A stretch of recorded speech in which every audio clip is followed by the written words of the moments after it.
Every week, Hillsdale College President Larry Arnn joins Hugh Hewitt to discuss great books, great men, and great ideas. This is Hillsdale Dialogues, part of the Hillsdale College Podcast Network. More episodes at podcast.hillsdale.edu or wherever you find your audio.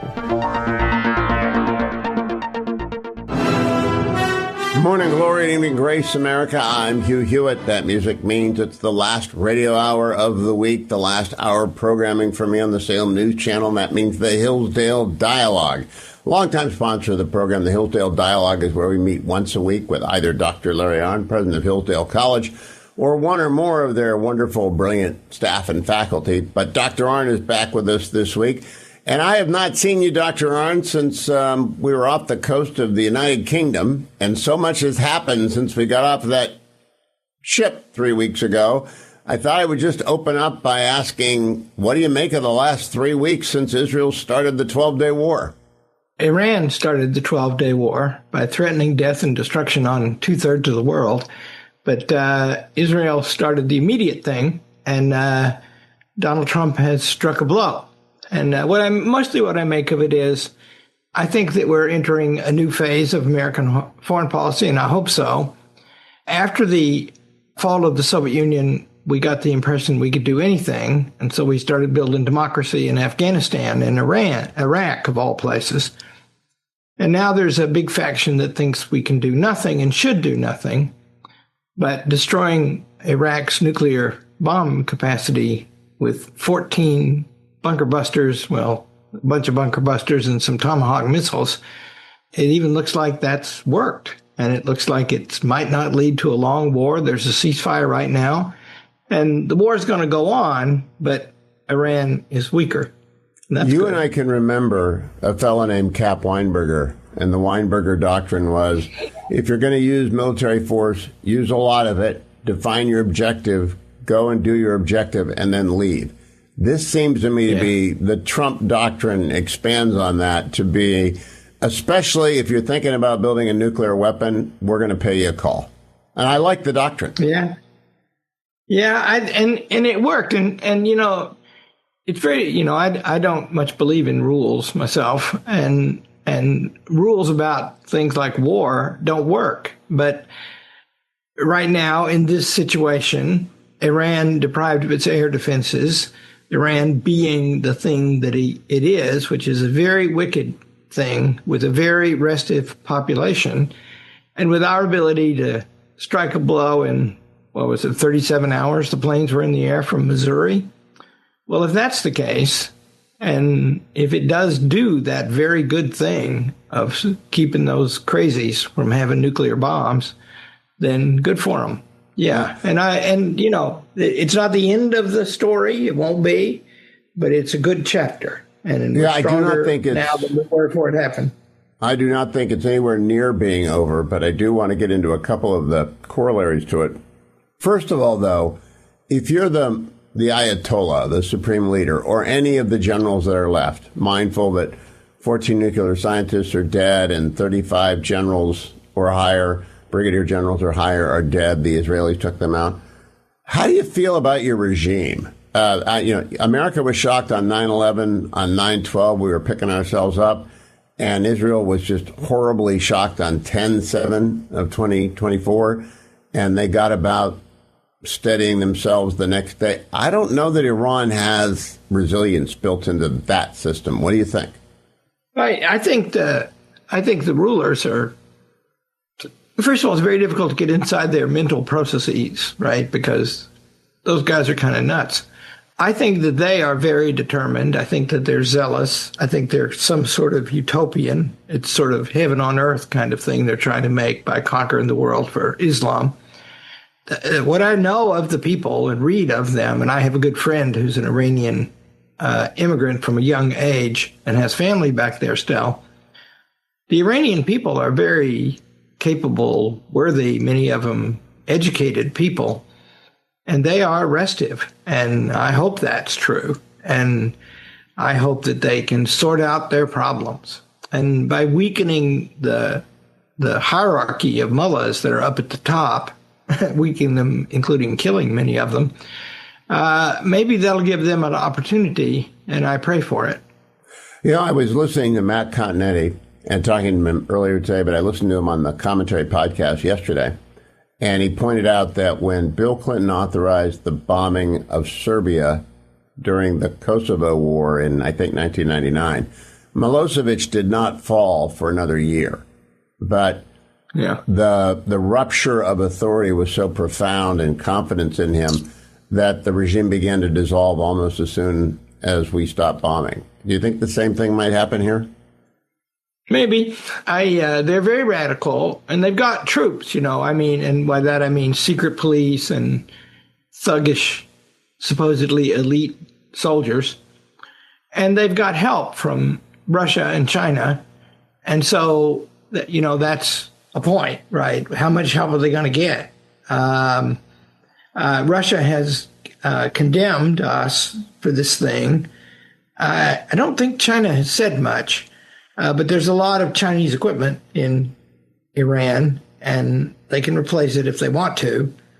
But, it hasn't worked very well in the hands of the Iranians because Israel apparently destroyed their air defenses. And that's, amazing achievement.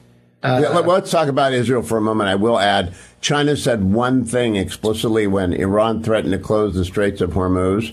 China said, no, because they get 80 or 70% of their oil through the Straits of Hormuz, and China needs a lot of oil. So their partner, their alliance in the alliance of tyrants, their senior partner was not in favor of that. Now, you are a big fan of Israel, as I am a big fan of Israel. We're both kind of Christian Zionists, but I'm still kind of astonished at how thoroughly penetrated they have Iran. And I trust their intel that we've destroyed the nuclear program quite thoroughly from top to bottom, because the Israelis seem to know where everyone is at every moment in Iran. Are you shocked? Do you think Martin Gilbert would be shocked? One expects a lot from them. The October attacks from Gaza was shocking and terrible and discrediting of their prowess. But it's restored now. And, I'm old enough, and you are too. We were young, we were boys, in the 67 war, and they conquered 3 countries in a few days. And it was like watching your favorite team play in the World Series or the Super Bowl. It was amazing how good they were. And they've always been like that. I mean, of course, in war, you get your hair mussed a lot, and they have. But in the War of Independence in 1948, their country is declared, and on that day, they come under attack from every side, from several Arab countries. And they had not had a government. How did they even have a military? Well, by cracky, they had one. I once had dinner with Martin Gilbert and Yigael Yadin, who's one of the great archaeologists. He's dead now. At the moment we had dinner in Israel, he was the acting prime minister of the country because Begin was in the hospital. But Yadin was a colonel in that 48 war and a general in the 67 war. And that guy, a great scholar, one of the great scholars of the 20th century, dining with another, Sir Martin Gilbert, boy, did he not have stories to tell. And that was, really so good on him, And it really came in 2 waves, because 3 or 4 months ago, there was a major bombing attack, and they had crippled their air defenses. And that's what made this possible. And one reads and hears that they thought a window would be closing eventually where those air defenses were restored. And so they wanted to go now and go get those nuclear sites. And there's something I don't know that I've been trying to find out. I've been reading what I can about it. Apparently, they did not make a major attack on that mountain that we destroyed. That's correct. And that mountain is important, right? The centrifuges, many of them were in there. And that's the last step, I understand, to take partially enriched uranium to the 90% it takes to make a bomb. Well, does that mean, now put that fact together, that they didn't, if it's true, they didn't attack that mountain and we did. Put that together with the fact that Trump gave Iran a 60-day deadline and they attacked on the 61st day. Yeah, well, the new Trump doctrine, as I wrote for Fox this week, is they should have done the deal. He said that about 10 times since the first Israeli attack. They should have done the deal, and I think everyone's going to listen very closely when Donald Trump gives them a deadline now. I'll be right back with Dr. Larry Arnn, president of Hillsdale College, all things Hillsdale at hillsdale.edu. Don't go anywhere. Hillsdale College is a small, Christian, classical liberal arts college that operates independently of government funding, and we want you or your son or daughter to apply. At Hillsdale, students grow in heart and mind by studying timeless truths in a supportive community dedicated to the highest things. Hillsdale College costs significantly less than other nationally ranked private liberal arts colleges and receives regular recognition as a best value, and nearly all students receive financial aid. Our robust core curriculum, vibrant student life, and 8-to-1 student-to-faculty ratio make for an education like no other. For more information or to fill out an application, visit hillsdale.edu/info. That's hillsdale.edu/info.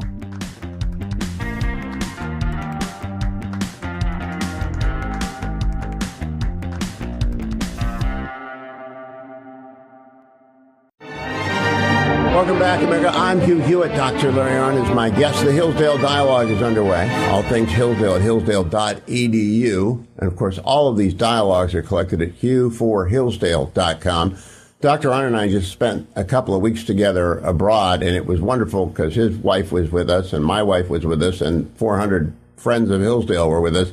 I strongly recommend to everyone, if you want a fun cruise and a smart cruise, I don't know who they're going to put together for you. I was the weak link in this chain. They had President Klaus, they had Christopher Caldwell, they had John O'Sullivan, they had Dr. Arnn, and I was there for kicks and giggles, and it was a lot of fun. You have a smart group of people, Larry Arnn, that like to travel with you.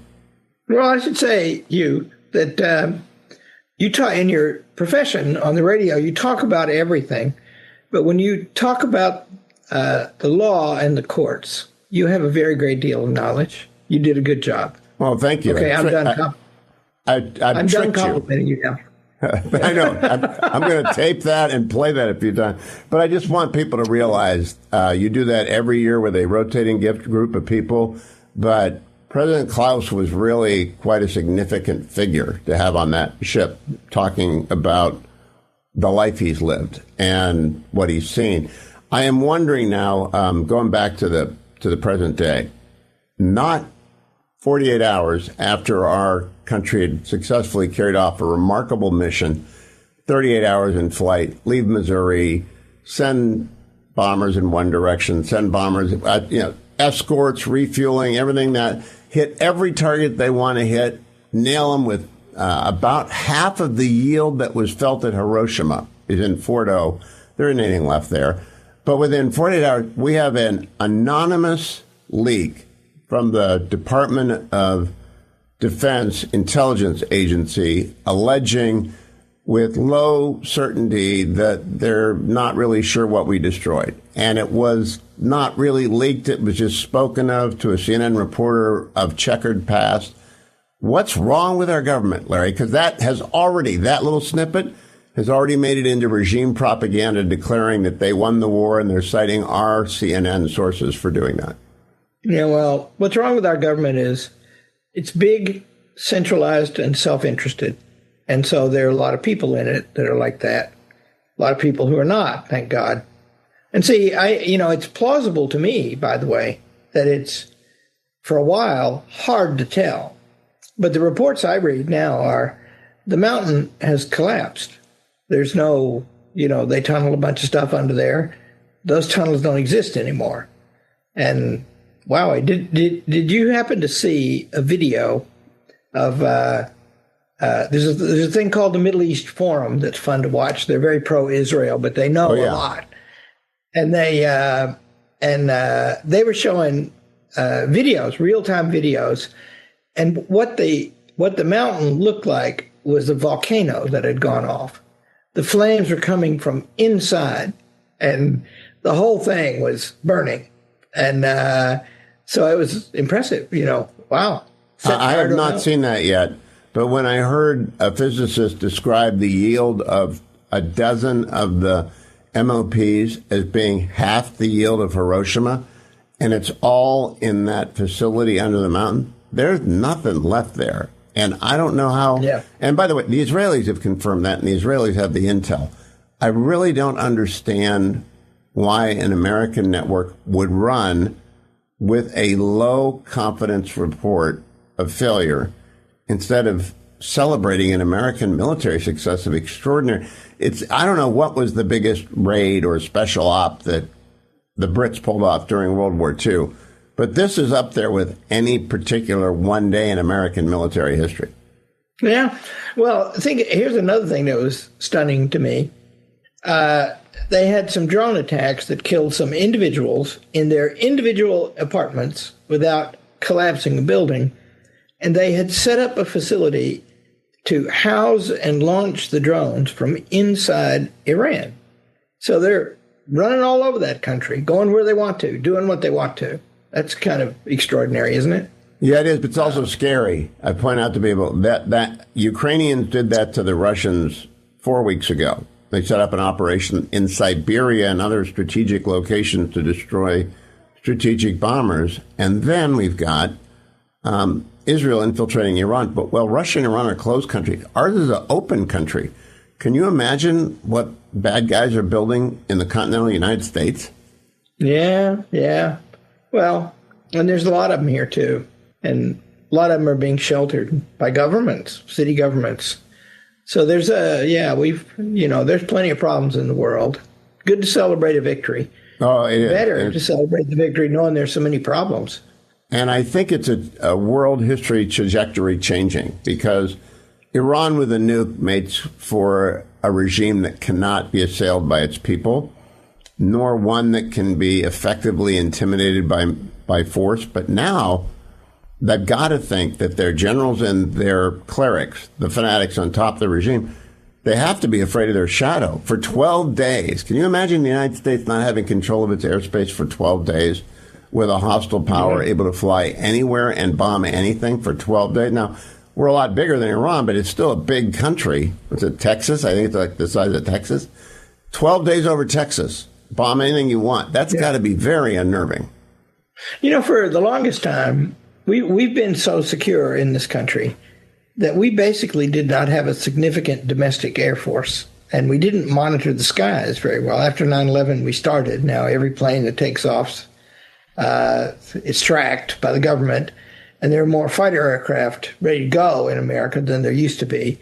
But, that wowie, that simply, and see, they have invested, what is, as far as I can understand it, the strategic direction of Iran is ballistic missiles, drones, air defense to protect those assets, and terror cells, all on the way to a nuclear weapon.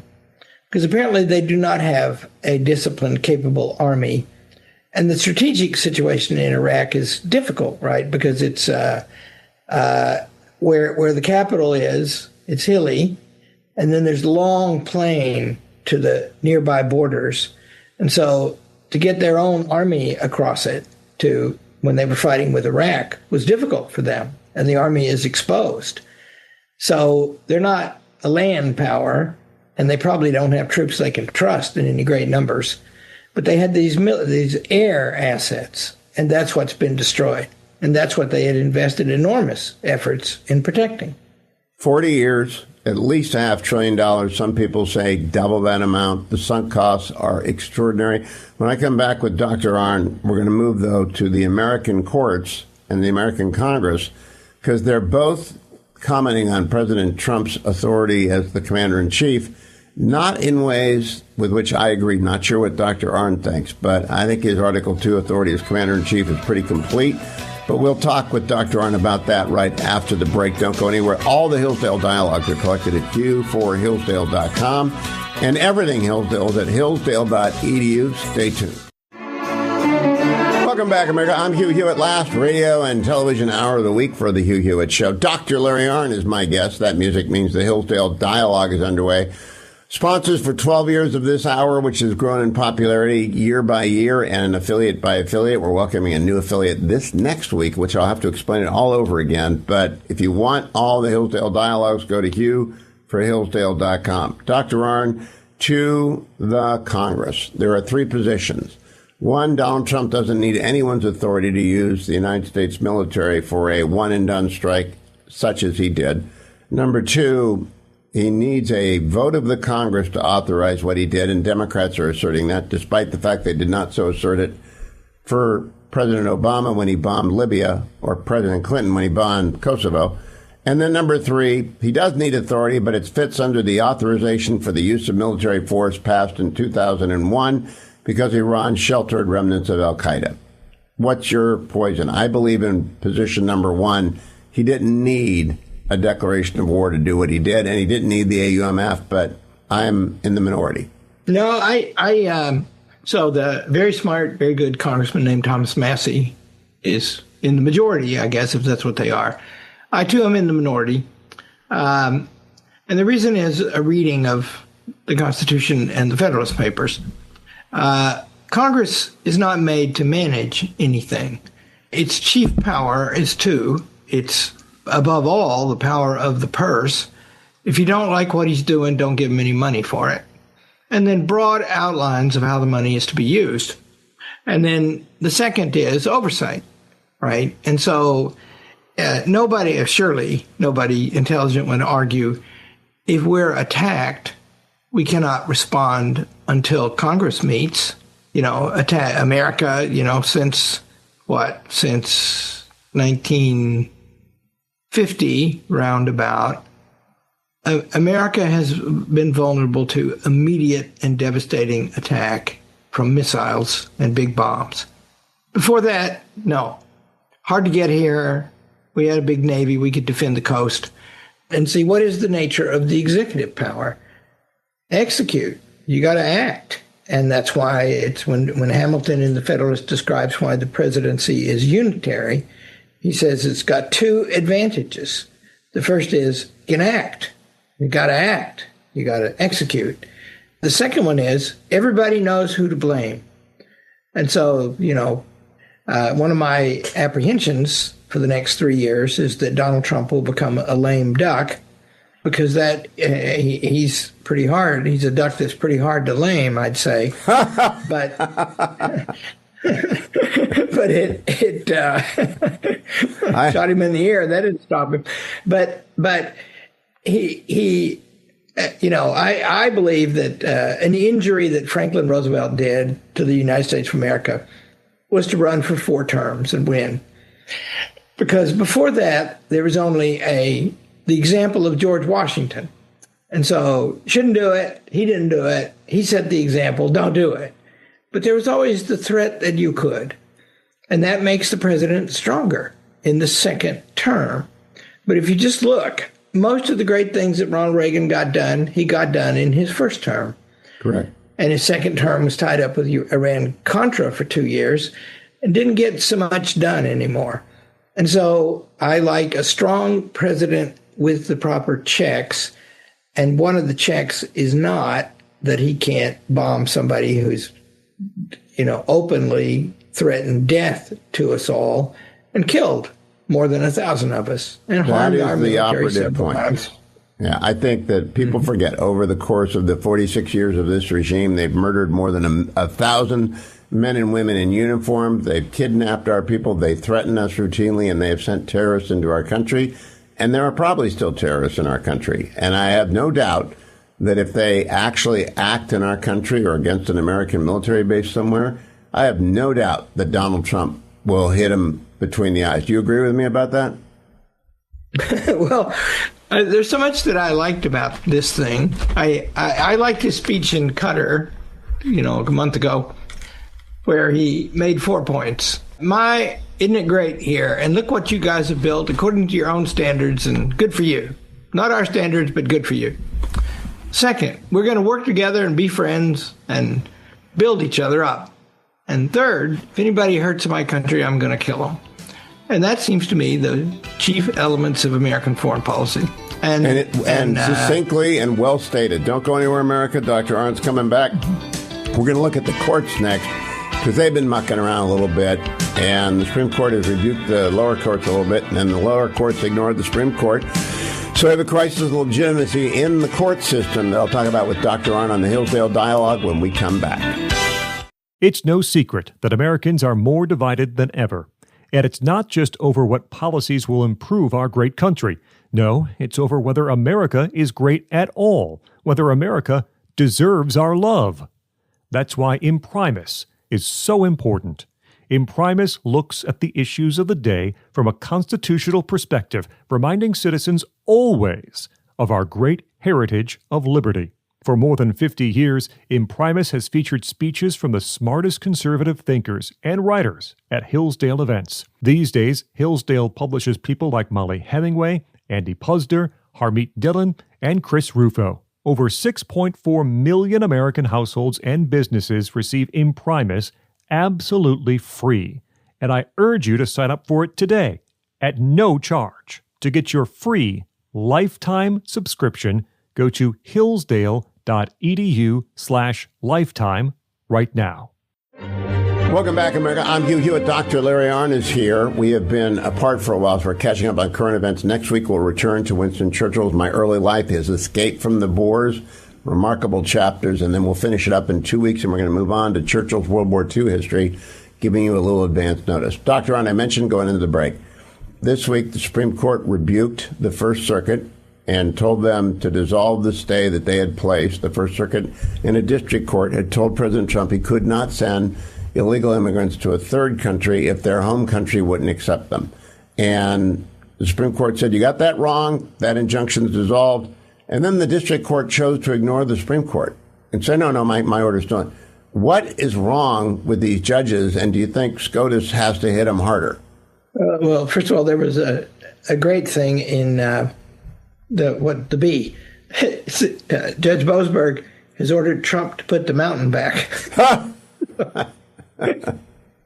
Well, that's pretty much online. We might be told to give them nukes soon. Yeah.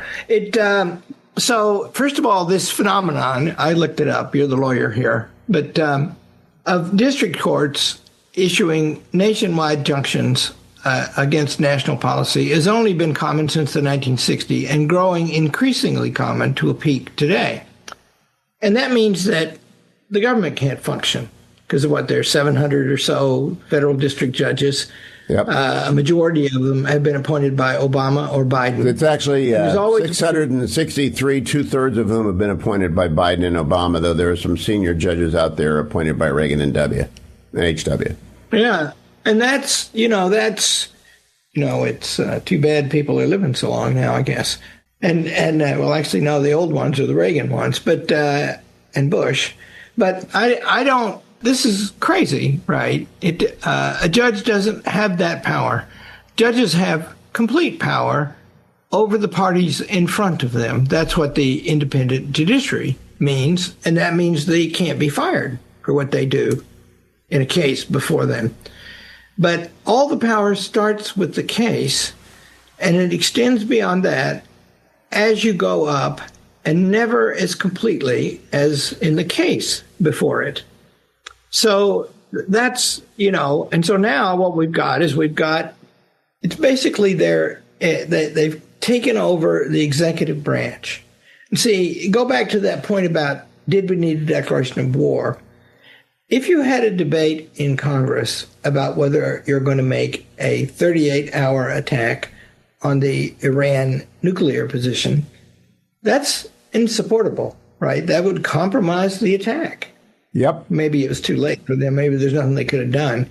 But still, that war doesn't work that way. Can't work that way. And I should interject here that one of the best things about Donald Trump is he does not want the war to go on, right? He's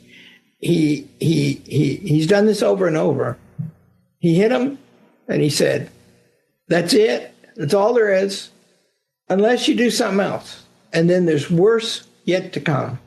That's pretty clever. And as was his mocking their response. When they did a fireworks display over Qatar, the president just mocked them online. And I thought that was the perfect response. He didn't get involved in a escalating off of a de-escalatory move. He allowed them to pop off fireworks, and he said as much. I read it to our friend Senator Cotton on the air. I couldn't not but laugh when I read it because cheeky, very cheeky. Rubio, on the day of the Israeli attack, one of the first responses from the American government was to say to Iran, we're not doing this. Don't attack us. I wonder if that was partly an invitation to them to do that, yep. because then we'd be provoked. But they, in other words, so now the point is that's what execution is like. That's the kind of thing you have to do. And, it doesn't matter if you're running a radio station or if you're running a college or if you're running a Fortune 500 company. You adjust all the time in reaction to events. And you calculate and change all the time.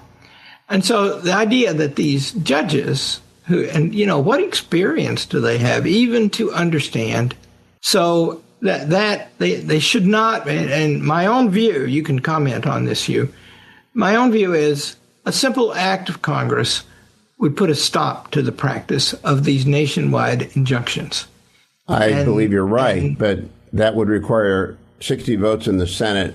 And our Democratic friends like their last bit of power, which is nestled into the district courts and a couple of appellate courts, so they won't be giving it up. I got one more short segment with Dr. Arnn. When we come back, I got to ask him about the socialist / almost a communist who got nominated by the Democrats in New York City this week, because that bodes very bad for the Democratic Party. But I'll find out what he thinks about it right after this. Stay tuned. Welcome back, America. I'm Hugh Hewitt. The Hillsdale Dialogue is wrapping up, but I can't let it go by without asking President Larry Arnn of Hillsdale College, all things Hillsdale at hillsdale.edu, what he makes of Mr. Mamdani, the new Democratic nominee, who is a hard left socialist verging on a communist, wants government-run supermarkets, defund the police, abolish prisons. It's crazy. He's been here. He's from Uganda, so he can't run for president. I wrongly stated this week. I think he'll get the nomination for president. How do you react to that? Because that's the hardest left major party figure ever nominated for a major visible office in the United States. Yeah, the mayor of New York is important. And my first reaction was to grieve for New York. New York is a great place. It's a marvel. And it's sinking, and it will sink faster now. And, in the 70s, Rudy Giuliani burst onto the scene because he cleaned up New York, and it became a bustling, pleasant, because, New York City is a magnificent place. And it's got that energy. It's an electric place. And if it's crime-ridden and they don't pick up the garbage and the businesses can't prosper and people are leaving New York City and New York State right now in droves. And so that'll get worse if he does these things he says he's going to do. And I read somewhere that 2/3 of the people without college degrees voted for Adams, and 2/3 of the people with them voted for this guy. Mamdani, yeah. And in fact, the higher educated younger people voted for him overwhelmingly.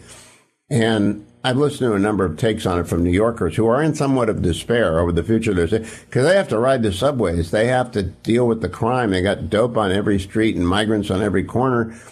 It's sort of like 1980 in New York when I first moved there. It was kind of a mess. And then Giuliani arrived about 84. And they got treated to 20 years of good mayors, Giuliani and Bloomberg. Bloomberg wasn't right on everything, but he was competent. Then they had de Blasio. They've had Eric Adams. And now they got this. They can break that city in half, I think. Yeah, well, London, I was just in London, and London is in trouble, right? It's and they've now launched an investigation of these grooming gangs, the first national investigation into it, but that's pressure, starting with Elon Musk. But the truth is, there are whole areas of some European studies, Paris is one, where the police basically don't go. And that means that it's not anarchy, it's some kind of oligarchy. They're gangs, and they run those areas. Enclaves within alleged democracies. Not a good thing. Christopher Caldwell got my attention, as did John O'Sullivan talking about that on the Hillsdale cruise. Dr. Arnn, good to see you again, and thank you again for the hospitality. Hey, everyone out there, you ought to go look up Hillsdale College cruise for next year. And in the meantime, go over to hillsdale.edu and watch their latest course, get the application for your kids, and start up a charter school. All that good stuff. Thanks for listening to the Hillsdale Dialogues, part of the Hillsdale College Podcast Network. More episodes at podcast.hillsdale.edu or wherever you find your audio. For more information about Hillsdale College, head to hillsdale.edu.